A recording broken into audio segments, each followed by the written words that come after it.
Hey there. I'm excited to announce this to you today. This is what you've been waiting for in your spiritual quest. This is something I've wanted to do for a long time, and I'm finally ready to announce it that it's ready to go. It's the Grief to Growth Community Circle.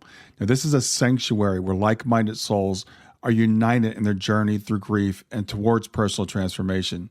It's more than just a place. It's a beginning. It's a commitment to growth and understanding. Here you're finding not just a community, but you're entering a circle of trust and depth. You're going to engage with interactive coursework. You'll dive into exclusive podcast episodes and partake in discussions that illuminate the path from mourning to empowerment. This is a realm where every question is honored and every individual's journey is validated. To be part of this exclusive circle, visit us at grieftogrowth.com/community or look for the chat icon at the bottom of every page on the main website. Remember that entry is a privilege because I want to ensure that every member is as dedicated and genuine as you are. You must apply to join, but the journey within is worth every step. So go ahead and join us today. Check it out, grieftogrowth.com/community, and I look forward to seeing you there. Hi there. Welcome to Grief to Growth podcast. Your host is Brian Smith, spiritual seeker, best-selling author, grief survivor, and life coach. Brian believes that the worst tragedies of life provide the greatest opportunity for growth. Brian says he was planted, not buried, and he is here to help you grow where you've been planted by the difficulties in life. In each episode, Brian and his guests will share what has helped them to survive and thrive. It is his sincere hope this episode helps you today. Hey everyone, it's Brian back with another episode of Grief to Growth. And today I've got with me Christine Duminiak. And Christine and I have known each other I've been in her Facebook group for several years, but this is the first time we've actually met and had a conversation. So I'm really looking forward to talking to her today about after-death communications. She's a certified grief recovery specialist. She's the founder of the ADC, which is After-Death Communications Prayer Wave, and she's internationally recognized as an expert on afterlife signs. She's the author of the book, After-Death Communications, God's Gift of Love, and 4 other books for adults and children on afterlife contacts. She conducts seminars and workshops on Signs from Heaven at national and local conferences. And so with that, I want to welcome to Grief to Growth, Christine Duminiak. Thank you, Brian. It's an honor to be here with you. It's an honor to have you here. And as I said, you and I have known each other, and I guess in a way for several years. I've been part of your group on Facebook. I found it not too long after my daughter Shayna passed away. And your work has really helped me educate me on this thing called after-death communications. So to get started, I guess we should probably define for people, what does after-death communications mean? It means getting an afterlife sign in some form from your loved one who has transitioned over to heaven. Now, some people will call it a spontaneous sign, but I don't think that's necessarily so. Because you can pray for a sign and that would not be as spontaneous as if you never prayed for one. So any kind of a sign, like a dream visit, hearing someone call your name, a dime, a penny, some kind of coin that keeps being left over and over again. You may get a text message on your phone from their cell phone, which has been disconnected. You may get a picture on your computer from them and you had nothing to do with that. You may turn on the radio and a song that connects you to them will just happen to come on. So those are the types of things that I'm talking about. Of course, there's what I call apparitions, which is what happened to me back in 1998, which started me on this journey to find out all about after-death communications. In 1998, my dead in-laws showed up in my bedroom and they stayed for an hour. And I had never had a spiritual experience before, so this was really mind-blowing to me. What? And I woke up my husband to tell him his parents were in the room, but he did not have the ability that night to see them. Only I was able to see them. And they stayed for an hour until I couldn't keep my eyes open any longer. And I waved goodbye and they waved goodbye back. And I thought, well, this is really intriguing. And I thought it was just a one-off. But every night for a few weeks, they kept coming back over and over again, which forced me to find out why the heck were they coming? What was going on here? And that's when I really got into the field of after-death communications, because what I found was people who were getting a sign from their loved ones and recognized it as such seemed to be so much more at peace with the passing. But yet there were so many people out there that were just dying to get a sign because they felt like they had to know that the loved one was okay. And they would say, unless I get a sign, I'll never know that they're at peace and with God. So that's when I formed After Death Communication and Prayer Wave, because I believed in the power of prayer. And every Friday we pray for people who want to get a sign. And out of those prayers, people who were longing to get signs started to get signs, and we were getting an abundance of signs. It was really amazing how the prayers were working. And I think because too, they're unselfish prayers, you're praying for somebody else. So many people have been healed because of that, because they realize that their loved ones can still see and hear them. They're not off on a black hole somewhere. They're still a huge part of their lives. So anything that you did not get a chance to say before they passed over, you could still say to them, whether it's verbally or in a letter. All those unexpressed emotions that you wish you had a chance to say was still available for you to say, because they still see us and they still hear us. So it's never too late to say goodbye to the physical you, but hello to the new spiritual relationship that we're now going to have. Or I love you, I forgive you, forgive me, thank you for all those unexpressed emotions that keep people from healing too. A lot of people keep reliving things over and over in their minds, things that they may have done or said, because they didn't have an opportunity to express regret for that. And by knowing that they can still see and hear you, that's open to you, that's available to you, and it helps in your healing. Yeah, absolutely. I do want to ask you, I'm really curious. You said your in-laws appeared to you the first time they stayed an hour. What were they doing? Well, I'll tell you the whole thing that happened. I woke up from a dream around 4 a.m, mm-hmm. and I saw in the corner of my room, near the ceiling, was a man, and he looked like an Italian padre. He had that type of hat on. It was black. He had on a red cloak, and he was sitting at a desk with his hands in a prayerful manner. He was reading a book, and he was suspended in space. And I kept blinking my eyes thinking, what is this? And when's it going to go away? So finally, after about 15 long seconds, he did dissipate. And all of a sudden, there were spirits at the foot of my bed, but these were not the peaceful kind that this gentleman was. These were really scary looking. They had skeleton faces. Some of them were choking each other. I said, oh my goodness, this can't be good. What the heck is this? And I had rosary beads under my bed, so under my pillow. So I started praying the rosary. And next thing I know, the whole room turned blue with like white sparkling lights going through it. Papers on my bureau were being rustled. And I saw this woman over my doorway. After that, well, dressed in white, just her head in a veil, as if to say, everything is okay now. You can be at peace and you can relax. It's safe.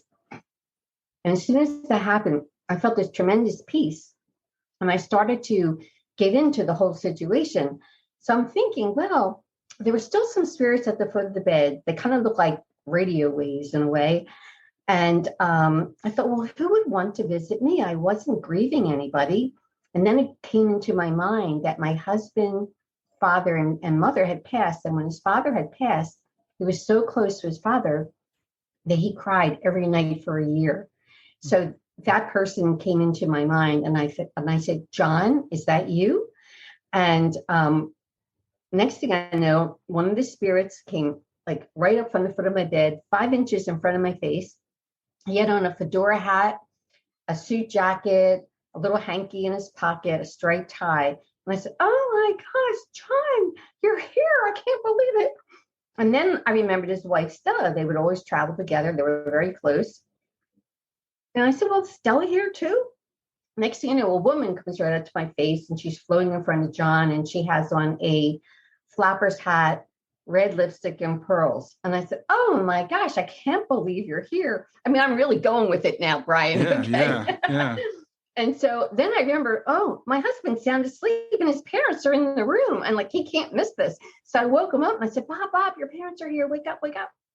And I pointed to where they were, but he did not have the ability to see them that night. Just I had the ability to see them. And neither of us could hear anything. But I knew my husband believed me because I could see his lips like silently talking to them. And it made me feel good. At least he believed me. He didn't think I was some nut job. Mm-hmm. So after about an hour, I got really tired. I said, oh, thank you so much for coming. And what an honor. And I waved goodbye and they waved back at me. And the next day, I told my parents all about it. And they had never had a spiritual experience. And they were so excited about it, too. Mm-hmm. And my parents were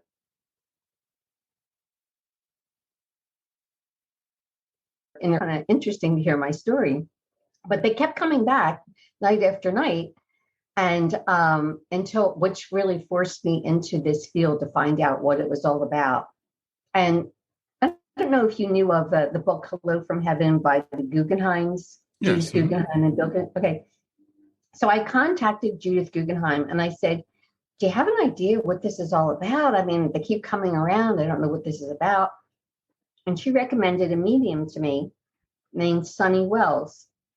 And so I always felt uncomfortable about mediums because I'm a Catholic and, you know, we're warned against going to mediums, but I felt like I had to go to a medium. I don't care what they say.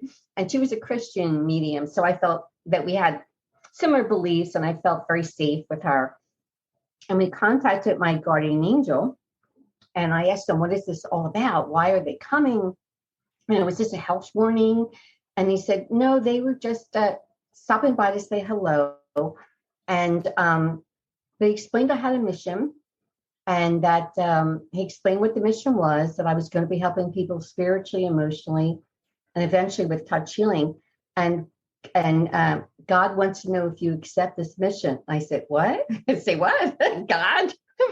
Well, what fool is going to say no to God when your angels present it that way? Mm-hmm. I was like, okay, sign me up, guys. And then I felt like everything that I was doing had a purpose and I had a divine purpose. And that, you know, as long as I honored God and put God in my work because he wanted me to do this, you know, I would be my guidance would be good guidance and it would be very helpful to people because God wanted this and not me. It wasn't like a prideful thing or, you know, it was coming that God wanted this to help people who were grieving.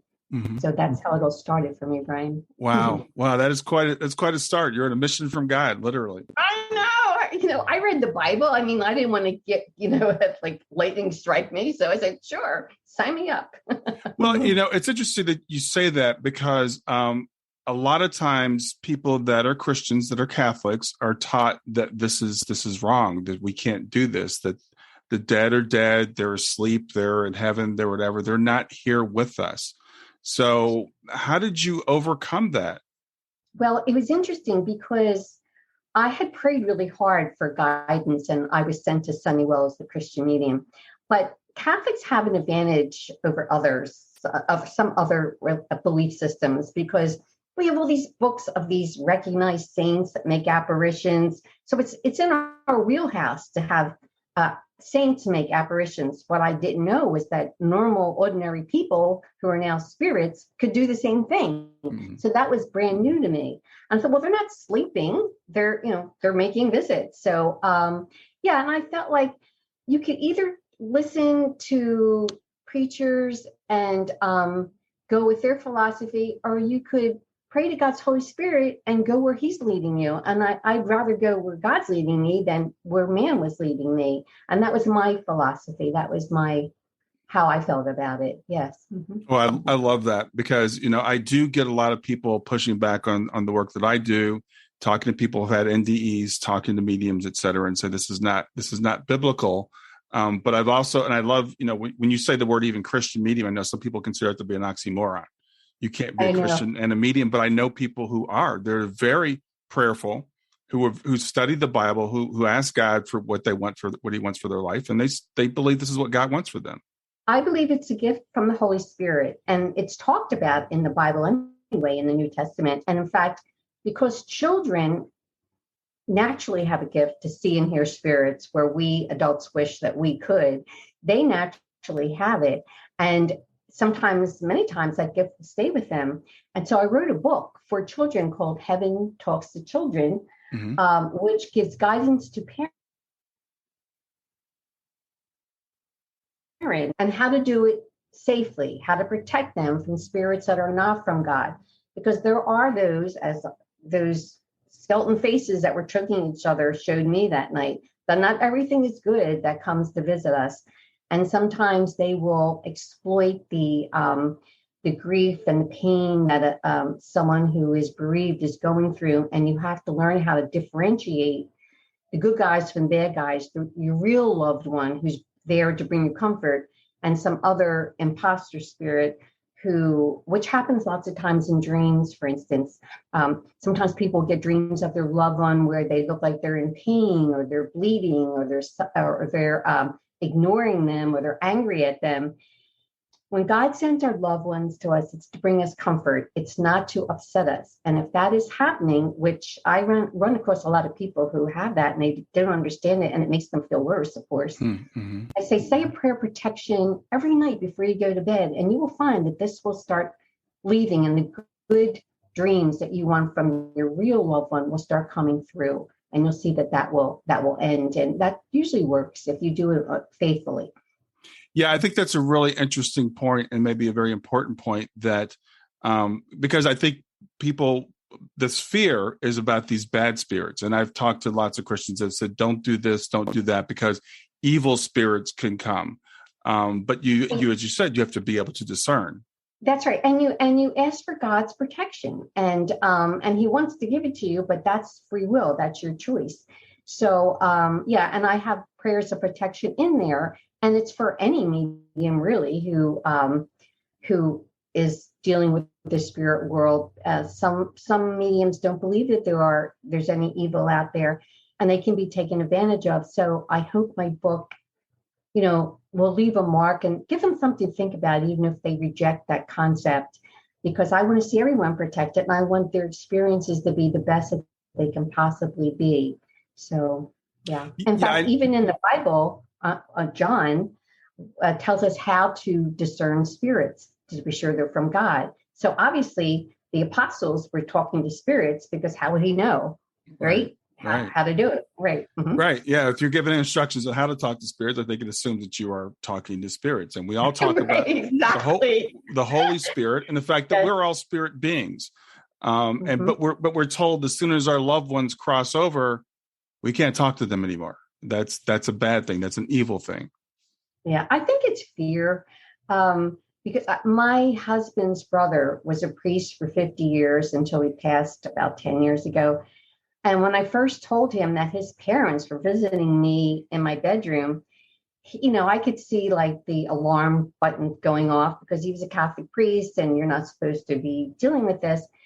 And when my first book came out, I was afraid to tell him, because I thought, well, what's he going to think of me, because these are all these stories of people's experiences with their loved ones, their 20 common afterlife signs and all their experiences. And but I was really surprised, because at this point, years had gone by, and he was in a retirement home for priests, and he starts selling my book to the other priests. So, wow, he's come a long way, baby, to do that. Because when I used to tell him about it in the beginning, we'd go out to lunch together when he was down visiting, and he would always warn me, and I'd leave crying.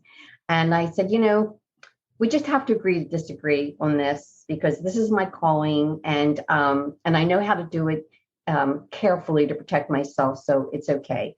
And so we stopped talking about it. But when my book came out, he was selling it to all his priest buddies, so that was a good thing. That's absolutely true. And the thing is, as you were saying this, I'm thinking about, Jesus said that we'll know a tree by its fruits. And so I see what mediumship and what afterlife communications, as you mentioned when we first started, how it's healed people. how it's really taken people that are Absolutely. deep in grief and just transformed that. Absolutely. Yeah. But Sonny, he assigned her to be my mentor.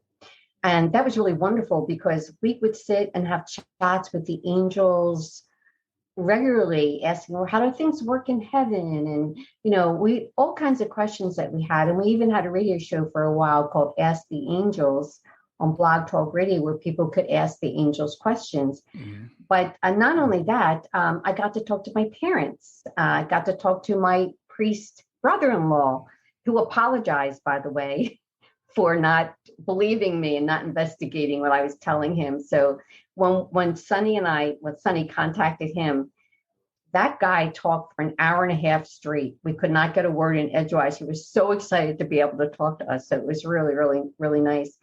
And I got to talk to my in-laws. And so it is really a very healing thing I felt like it was just a phone call. I was talking on the phone to my parents or whomever. And that is so healing. I agree with you, Brian. There's just nothing like it.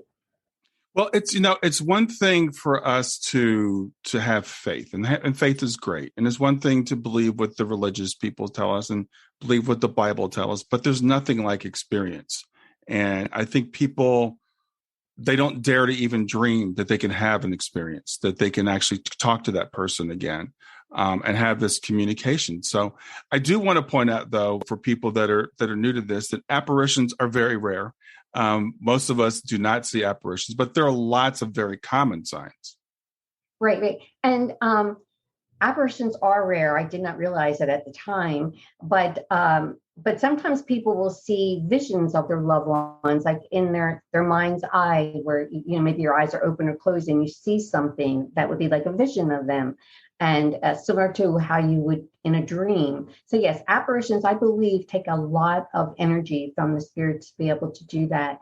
And you know what? It can be a little disconcerting to have a spirit show up in your bedroom. Mm-hmm. So you probably would prefer a dream visit. Most normal people would, I think. Yeah, because you still get to see them.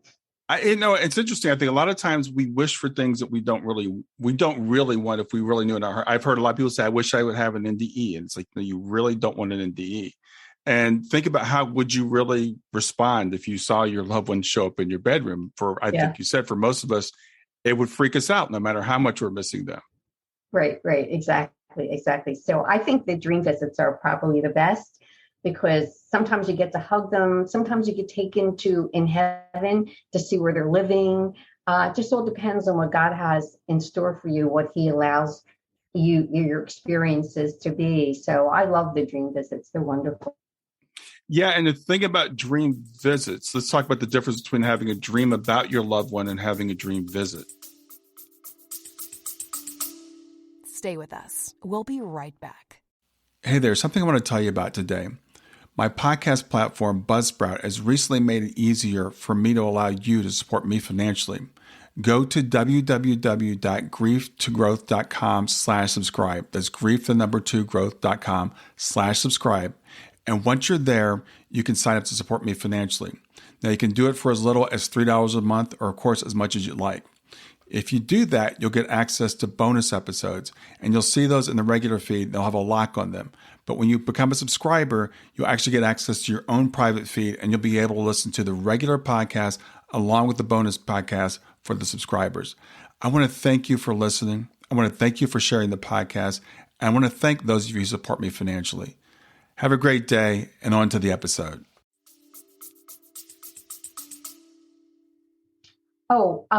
Well, I kind of think it's one and the same, to tell you the truth.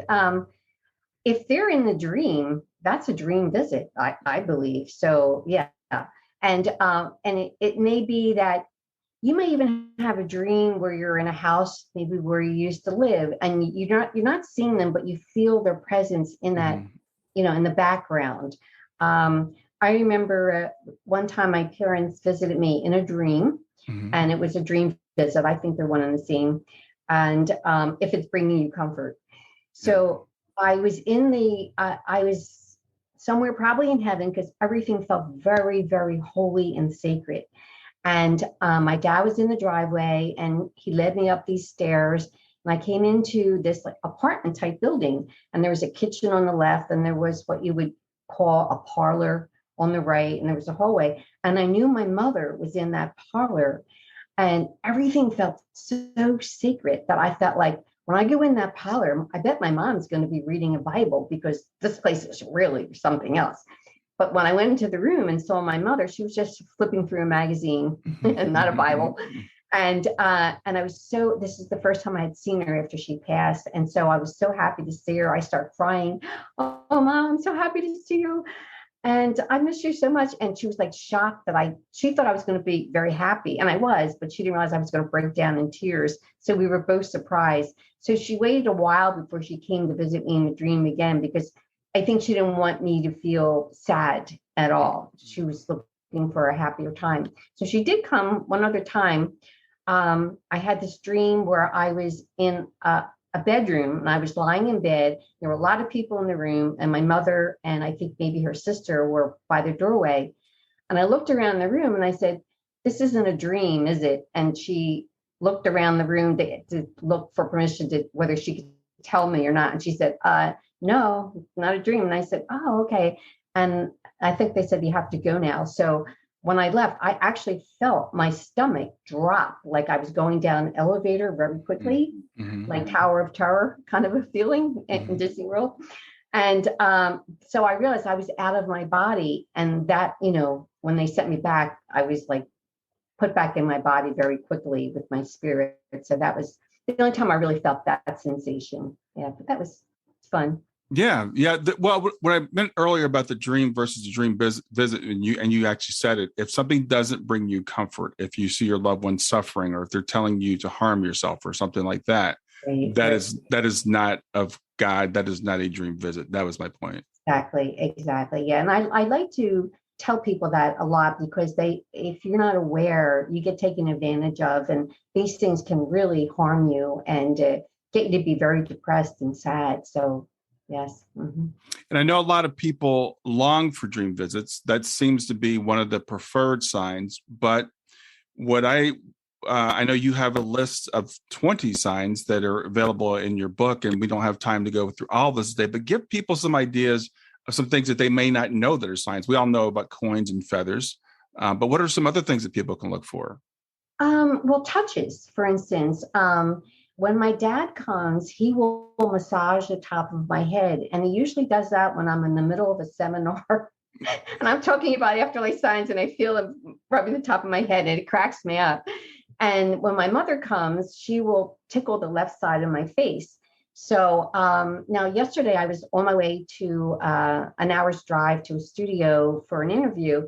And on the way down, I heard my mother's song on the radio. It came on twice, not just once, but twice. I said, "Oh, Mom, hi." And then when I was in the middle of talking, I felt like this tickle on my left lip. And I was trying not to laugh because I didn't want to ruin the flow of the interview, but it was really cute. So things like that. Sometimes you'll feel them hold your hand, or pat you on the shoulder, or stroke your hair. Let's see what else here. Oh, pictures. Picture may fall off the wall of them, or the picture of them that might be on your desk is the only one that falls over. Or you might find a letter left from them out in the middle of your living room, and there's no way that could have gotten there on its own.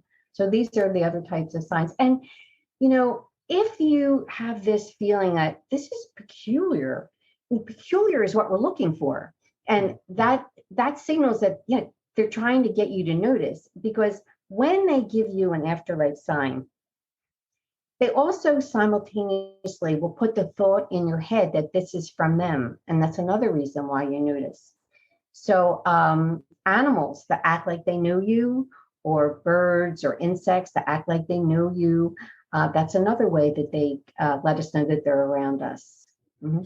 And you just mentioned something that I think a lot of people aren't aware of, and it might freak some people out, that they can put thoughts in our head.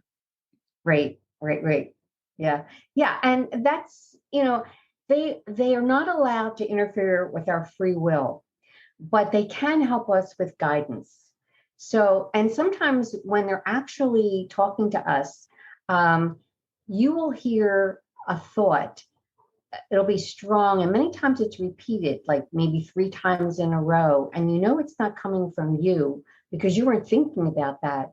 For instance, my younger sister, when my dad passed, she did not believe in afterlife signs. And my mother and I used to talk about, oh, Daddy visit us this way, he visit us that way. And we would be so excited. And my sister would walk out of the room because she didn't believe in it and it bothered her. But finally it started to get to her. And it was the first Easter after my dad passed. And my sister went to the cemetery and she said, Daddy, just speak to me, speak to me, speak to me.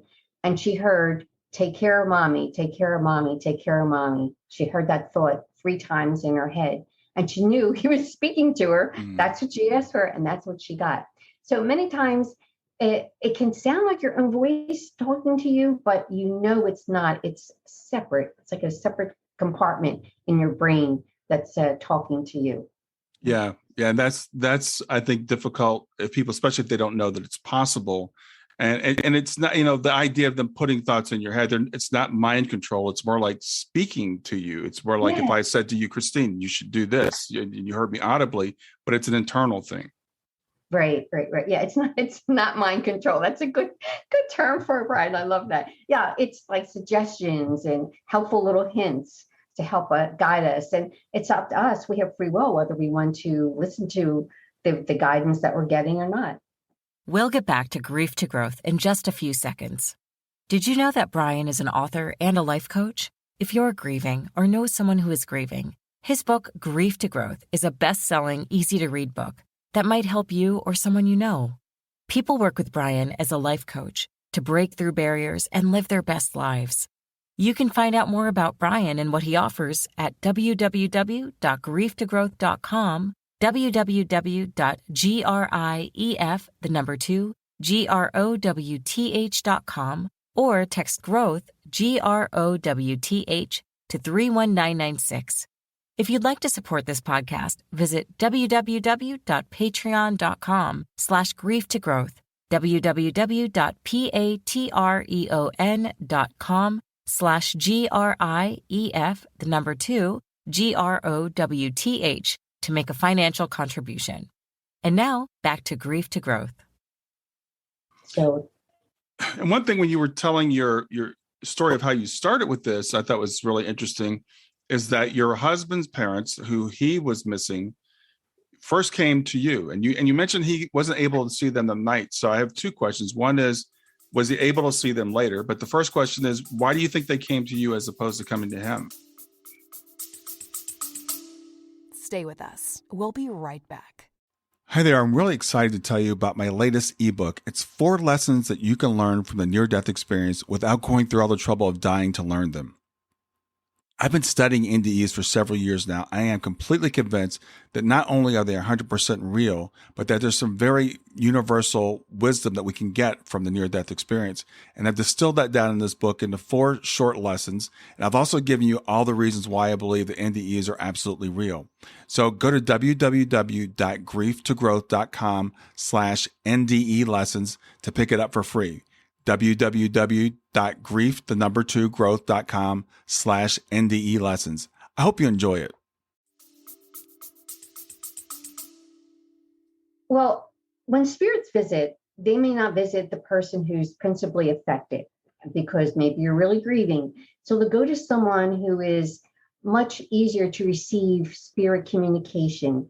And the idea is not to bypass you or to make you jealous, but to get a message to you that they're around, that they're at peace, that they're okay.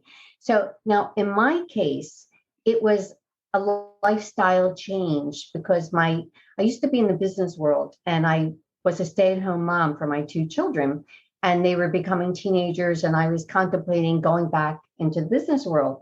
So this was like a change in direction for me. God wanted me to be in wanted to be in the grief support world.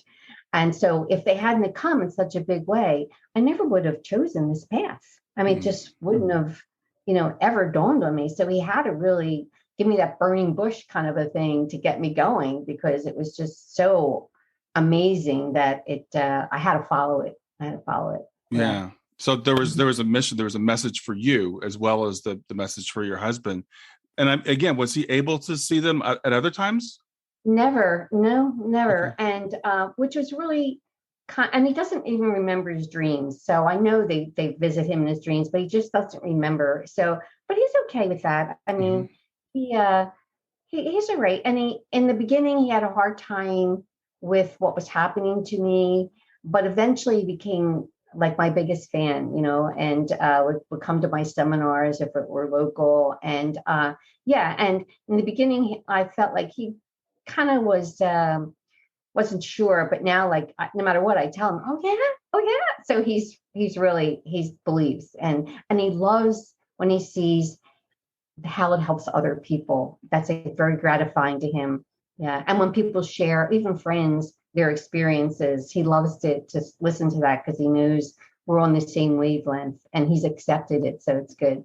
Yeah, that's fantastic that he supports you that way. The thing is with people, sometimes people I hear will get upset because their loved one will come to maybe not even an immediate family, but maybe a cousin or a neighbor, and the neighbor will deliver the message. But there's a reason for that. And it's not because your loved one doesn't love you or doesn't want to come to you. Exactly. It's just way easier to get to the other person because they may have a little gift, and when you're so into grief, like I know a lot of parents, especially moms, will say to me, I was so into my grief, I didn't see all the signs I was getting outside of myself. And it took me a number of months to start to recognize the signs I was getting. So it's almost like you put up a steel door sometimes and they're knocking to get through, but they can't because there's just this wall or door.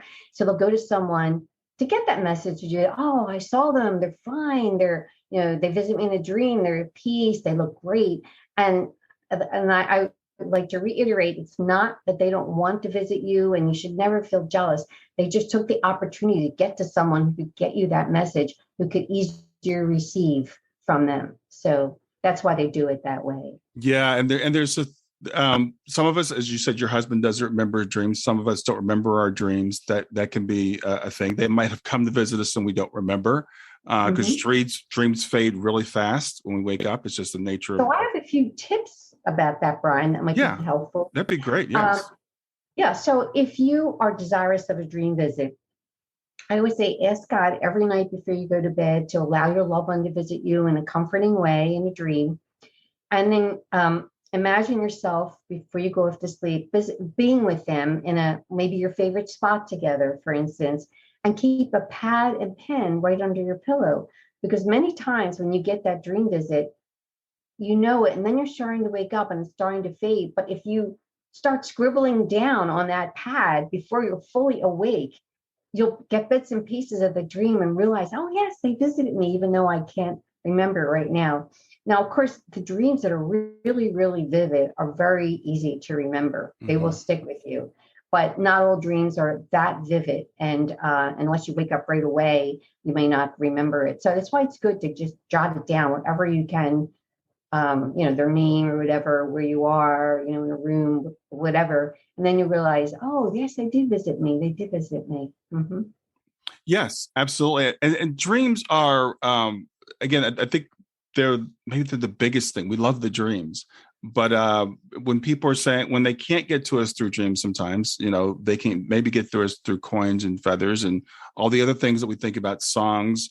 But if you're not open to that, if your eyes aren't open to that, then you're going to miss them. And your loved one's going, I just did that. Well, you can simplify it for yourself too. For instance, I always say, if you want a sign from your loved one, and you may be getting lots of signs, but they're very subtle. Most of them are very subtle. So it's easy to overlook them.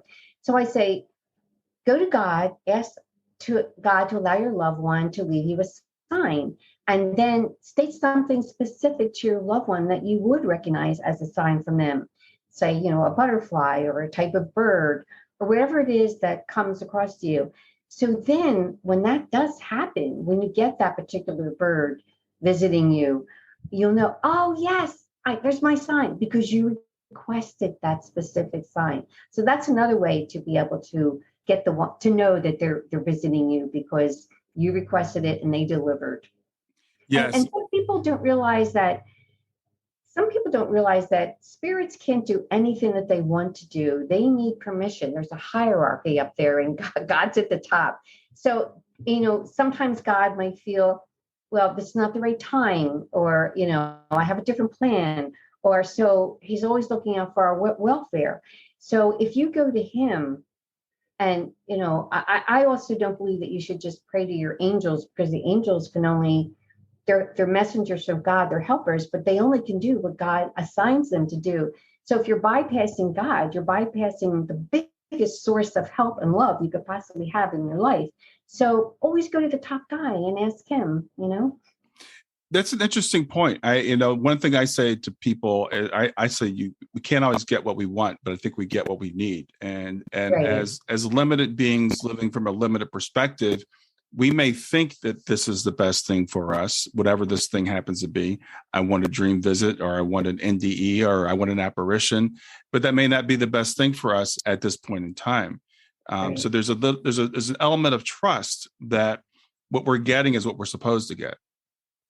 Right, exactly. And I have found in my work that the people who really do believe that God loves them and has a relationship with God are the ones that heal the best, heal faster. They don't seem to be, they just seem to be more at peace with things that are happening, and or what has happened to them.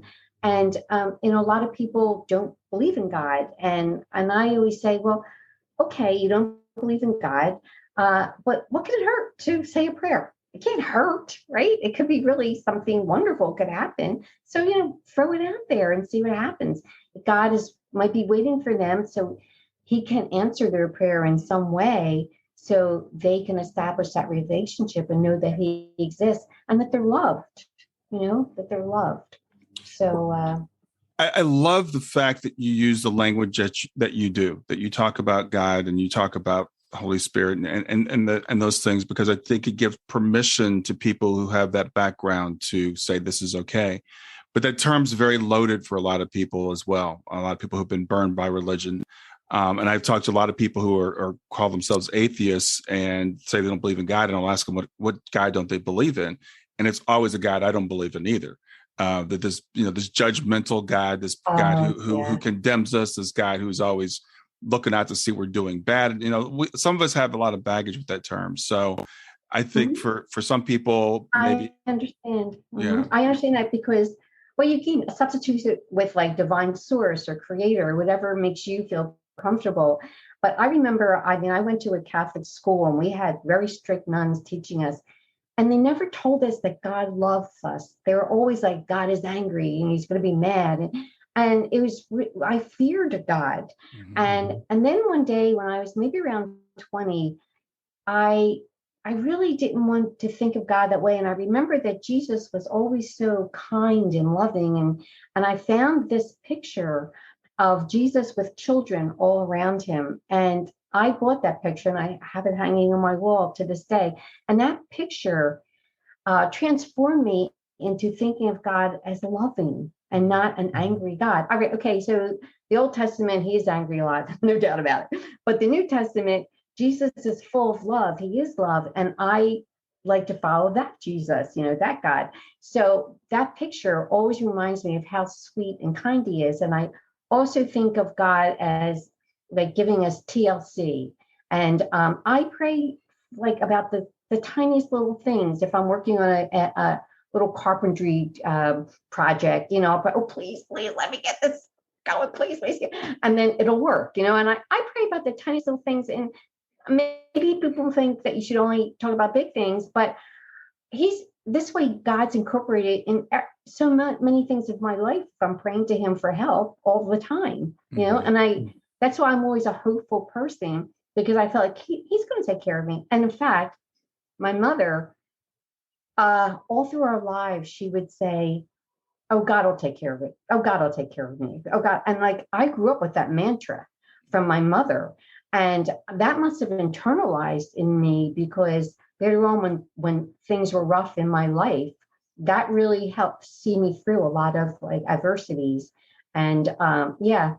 So I think the more little things you pray about, you'll start to see, oh, he's helping in this little way, and maybe you're helping in a big way. And it just becomes a process of just part of the daily relationship that you have with God. It's just so second nature. I think so. It's interesting we talked about Jesus, because for me as a kid growing up, with hearing about this God, I was like, I love Jesus, but I don't know about this God guy. I know. And so I thought, write you down. I've always been an admirer of Jesus, and I'm still an admirer of Jesus. But God needed like a makeover. He needed a reputation, rehabilitation, and I think that's why we have Jesus, because nobody can relate to that God before. That God, and that's not who God is. I want to make that clear to people. That's man's view of God that we impose on him. But we were told as kids, well, God does love you, but he has to have justice too. So therefore there is this eternal place that he'll send you to, and those types of things. But God's a forgiving God. Right. So, just ask for forgiveness. You won't have to be afraid of the next world. And you're just like, we should forgive other people, and we want forgiveness. Lots of times people are angry at God, and they're just so angry at him. And I say, well, you know what? God forgives you. Maybe you could just try and forgive God, even if you don't understand why this is happening to you. Just give him the benefit of the doubt. Just give him some forgiveness. And I think you'll feel more at peace. Now, this, I think, especially happens, Brian, when a loved one, like your daughter, for instance, passes before you think is the right time, like in old age or whatever, and you don't understand why would God be so mean? Why would he do that? Why does this person have cancer or whatever they have? And if you've been, and I love near-death experiences, I love what we learn from them. And my favorite one is Embraced by the Light by Betty Eadie. I don't know if you've ever read that. That just, when I read that, I said, beam me up, Jesus. This is where I want to be. But what I learned from her, and also with my conversations with Sunnywell and angels, is that before we come here to earth, God had created us spirits with him. And we volunteer for certain missions and lessons to be learned. And it's always meant to bring us closer to God, have a ripple effect on other people. There's always supposed to be a great deal of good to come out of what was happening. So, for instance, your daughter, she may have had an agreement with God that this is the way she was coming in, this is the way she was going to go out, because maybe that would be a catalyst for your work. You see, like the mothers mad, for instance, their children, part of their agreement with God was to leave that way because they knew that would be a catalyst for their moms to start this movement, which helped to save a lot of people and bring awareness of unnecessary deaths and mainness from accidents due to drunken driving. So, like young people, many times they are what we call angels unawares, and they're actually angels in consciousness that volunteer for these missions, even though they're hard, to help the world around them, to help you, for instance, and to bring about a better world. So you probably never would have been in this field if you hadn't lost your daughter at an early age. Oh, I definitely would not be doing this. I would not be talking to you for that's Right. That's 100% for certain. Right. And the thing is about this trusting God, which it's been a factor for me for a long time, because I was a kid. I would look around and say, well, bad things happen. Bad things happen to good people. So how can I trust God? Because, bad things happen. But that's that limited perspective that we have, that we need to expand beyond, understand that we are spirits. We are pre-existent spirits that came here for a short time, and then we all go home. It's just a matter of when and how. That's what I would say. It's like the only difference is when and how. What age are we, and how do we pass? But we all go, and that's not a bad thing. That's part of the plan. Oh, yeah, because just imagine a paradise where you're in no pain, where you can fly by your thoughts, where you feel loved all the time, and you have a great existence, and there's different worlds to explore, and creations that you can make. Why would you want to be here? We all hold on to, I don't want to leave, but yet, as soon as you transition over, you think, oh, what was I fighting? This is a great, great place to be. So, and some of the fun things to do in heaven, which when I got to talk to my parents through Sunny Wells, my dad and I used to golf together. So I said, well, are you golfing in heaven? He said, oh, yeah, yeah. He said, he named some names of people he was golfing with. And I said, well, what are the golf courses like? And he said, well, you create them yourself. You all get together and you say, what do you want, on your golf course? And they create it with their minds that they're going to golf. And my mother said to me, do you believe I'm a golf widow up here? So, and they used to love to bowl. They were on a mixed bowling team. And my mother said, well, yeah, we bowl up here too. She said, now we could really cheat, but then everybody would know. So we don't do that. Yeah. Yeah. So there's a lot of fun things to do in heaven. It's just, yeah. Mm-hmm. Well, it's interesting because that reminds me of a quote. I'm not going to get it right exactly by C.S. Lewis, but I remember when I was a kid reading this, he talked about how we're children playing with mud pies, at the beach, and we could be having a day at the beach, or we could be, somewhere else, and we like what we know, So we say, I want to be here. I don't want to die. That's the worst thing that could ever happen.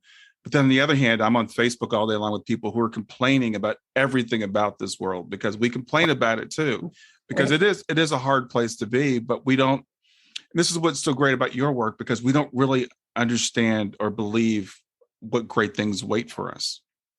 Exactly. And that's why I love reading near-death experiences, because our knowledge through the Bible is very limited about what heaven is like.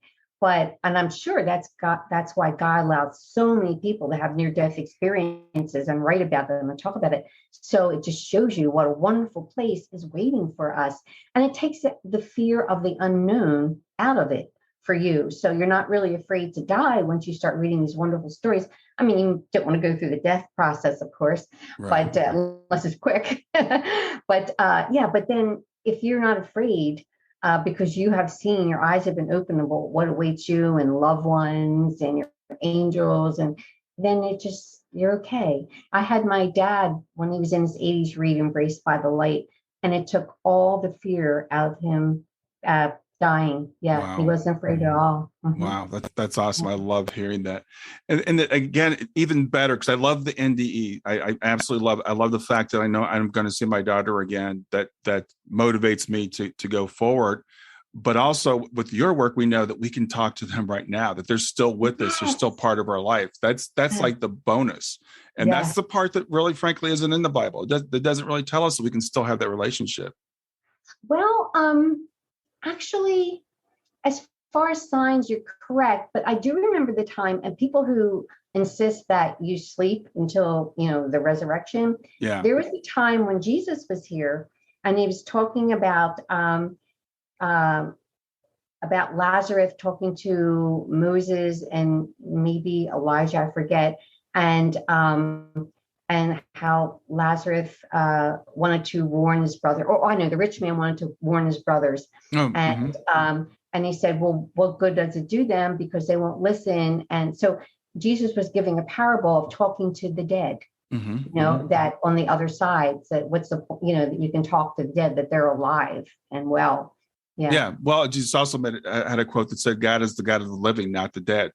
So that there is eternal life. So there are a lot of clues in there, but the NDE, and it's funny because I had a discussion with a friend of mine who's an evangelical Christian, and we were talking, all the stuff I'm into, and he's like, Brian, you've gone crazy.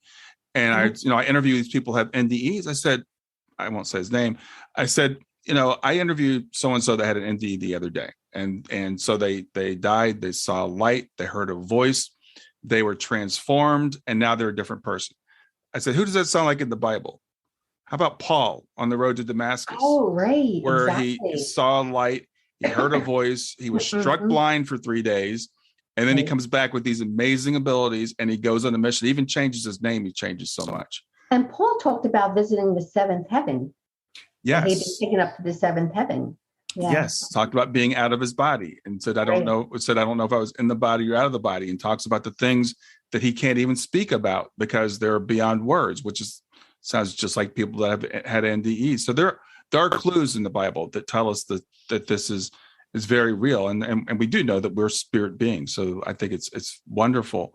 that we can have this relationship. And so I do want to do, before we run out of time, I want to talk about your books, because you got some fantastic books, and I want people to know what you have and what they can get from them. So this was my first book, After Death Communications, God's Gift of Love. And this is probably for any adult who is grieving, because it has the 20 common signs, tips on receiving a sign, tips for grief healing, survivor's guilt, the purpose of our lives, why do bad things happen to good people. So that is probably the most important book. And then for any medium or child, Heaven Talks to Children, and it gives over 100 sample examples of children's spiritual experiences talking to loved ones.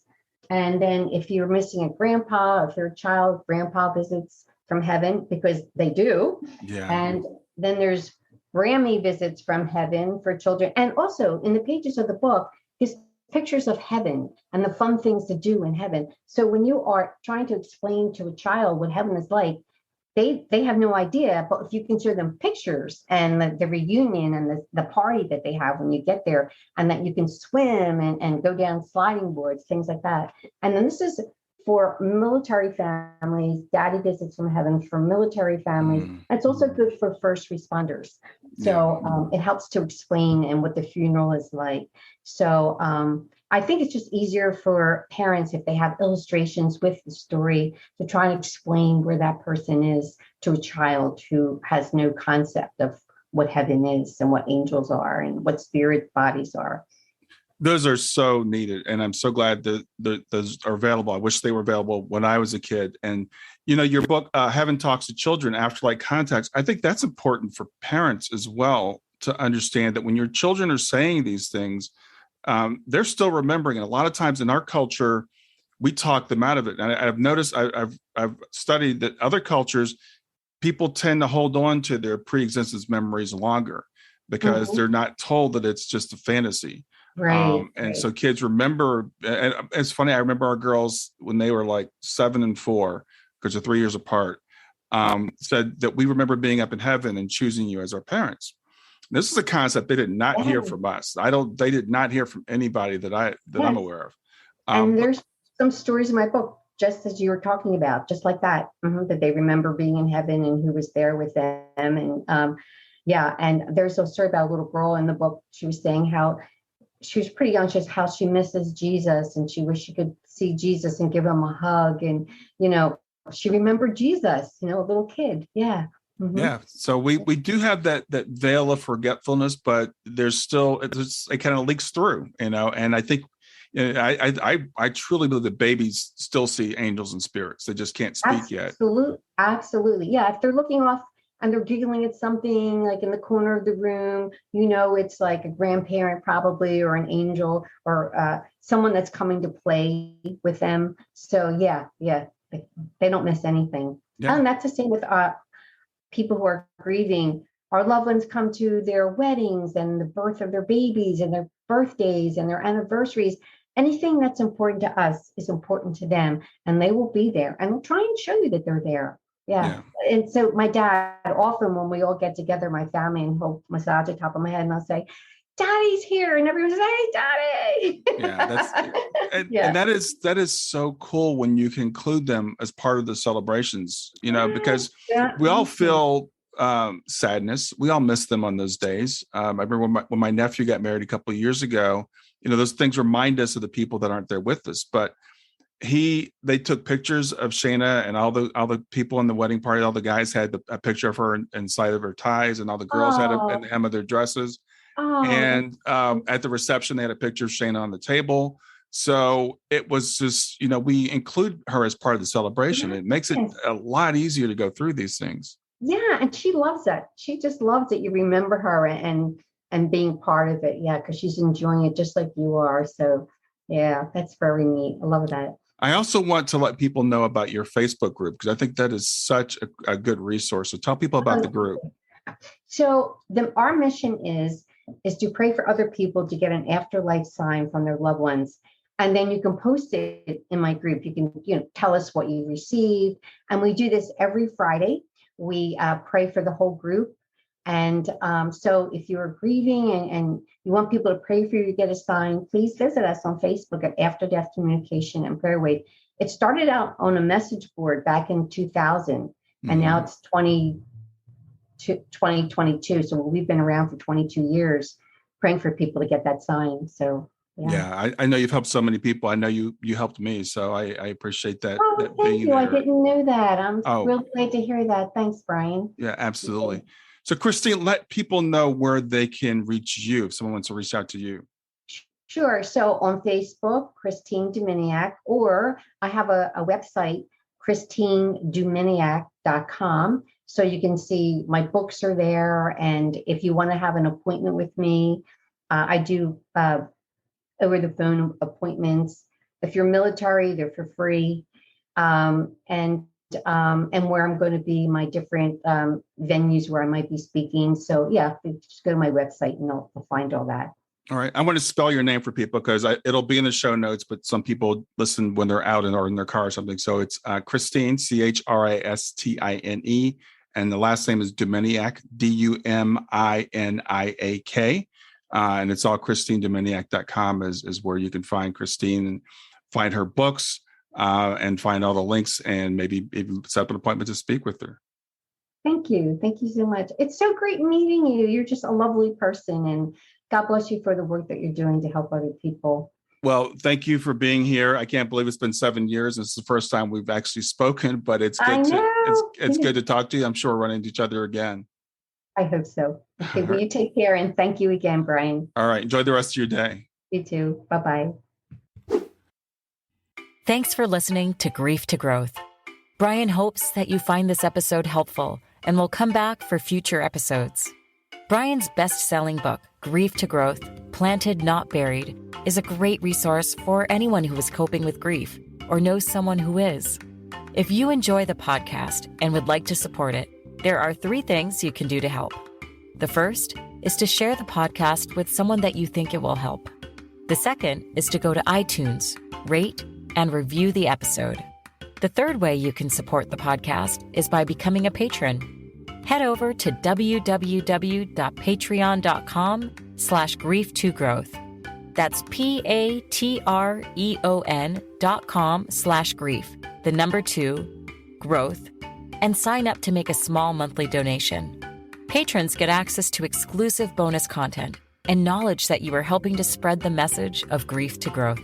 For more about Brian and Grief to Growth, visit www.grief2growth.com.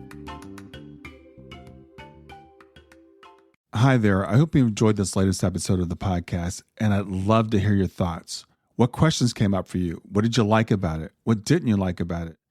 I invite you to visit us at grieftogrowth.circle.so.